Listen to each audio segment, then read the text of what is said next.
Okay, in this lesson I'm just going to show you how to use Garageband to create some music. Now the good thing about Garageband is that even if you don't know a thing about music, you can still get in there, you can throw some loops together, you can create some MIDI sounds, and you can just make something that sounds okay to your ears.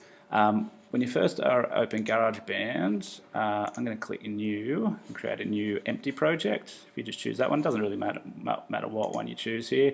Just click that, and then another box will come up here, and just click on any one of these. It doesn't really matter. Create, and if the piano comes up, you can just close that because we won't need it. Now all I'm going to do in this lesson is show you how to throw some loops together so that you can make some music. Loops in GarageBand are just basically pieces of music that have been made for you, or sounds that have been made for you, which you can mix together and layer on top of each other to make a song which you can add to your project. The first thing you can do is, I'll just show you the interface here. Up here, this is your library. We don't need that at the moment, so let's just click that to get rid of it. I don't need this classic piano either, so I'm just going to click there and press delete. No, it's not going to let me do that, so it's going to make me keep it. That's okay. Let's get rid of that. I'll get rid of it in a minute. So up here, we don't need to worry too much about here. Up here, you've got your play, pause, rewind, and record buttons over here. This box here, you've got a lot of musical terms such as beats per minute, C major. That means nothing to me because I'm not musical. If you're not musical, you can click this button here, maybe just change it to time. But if you know what that stuff means, keep it. It's probably going to help you make some music. I'm going to leave it on time because I don't know much about music. Over this button here, we don't need to worry about that. This will count you in. This button here, you can turn it off or on, so when you do start to record something, like your voice or whatever it is, or some MIDI sounds, which I'll explain in a later video, it'll count you in, which basically it does this. So it gives you a little timer to count down before you start recording. Okay, it's not recording anything because I'm not playing anything at the moment. Leave that button off. That clicks all the way through when you're recording. I don't know why you would want that on, but anyway, there's a notes button. We probably don't need that. This button here is the one we want, is Apple Loops. Okay, now on your version of GarageBand, you may only have a few to choose from. That if you do and you want lots of loops to choose from, which the file size is about 14 gigabytes, you can download it, the whole package off self-service. I don't recommend you downloading it onto your own personal MacBook Air because you don't have much space, but on the desktop computers in room 19, they've got plenty of space, and all you have to do is go to self-service, download additional content, and you'll get every loop that is available. And it's up to you whether you want that or not. When we're in your loops section, you can turn it off and on. If I click, I think it's this button here is a bit easier for me. You can search loops by different styles. Okay, so you've got moods, genres, and all that.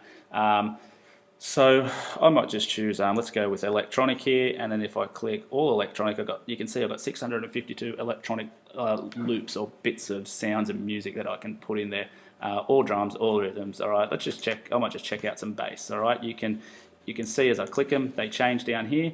80s console chip beat. That sounds like me. You can click this button here to preview it. All right, if that's what you like, you can use it. If you like this, all right. Now, this is what I want here, so I'm going to just click, drag, and I'm going to drop it into your timeline at the start here. So this area is your timeline, and then if I click play, all right, you've got a pretty cool funky beat in there. You can drag and drop it, move it around to wherever you want. I want it kind of at the start, so I'll move it back there. Now we don't need this piano anymore, so now I can click it and delete it, and it's going to go away. Now say, let's go, I want some sort of dark or dissonant sound happening here in my electric setup. Alright, you can now start to composite or layer different loops on top of or arrange them with each other. So you see that, so I can, if I press play, I've got the 80s console going, then I've got this electric topper coming in, playing over the top. That one stops as well. Now if I want my loops to play for a little bit longer, I can click on it and see when I go to the corner the icon changes. If I drag it out, alright, that loop plays again. Alright, it re-loops, does exactly what it says, and I can drag it out as many times as I want until I get what I want. I can also, I think I can copy and paste the loop if I click it, press Command C to copy it, move the playhead somewhere, Command V, that'll paste that there. Alright, if I don't want to delete the loop anymore, I can delete it. Alright, I'm just going to go all the way back here. Now it's just up to you to mix and match. You can put your loops whenever you want. You can overlap them. You can bring more. You can bring booms in. Oh, that sounds pretty boomy. Put that in, okay, and you can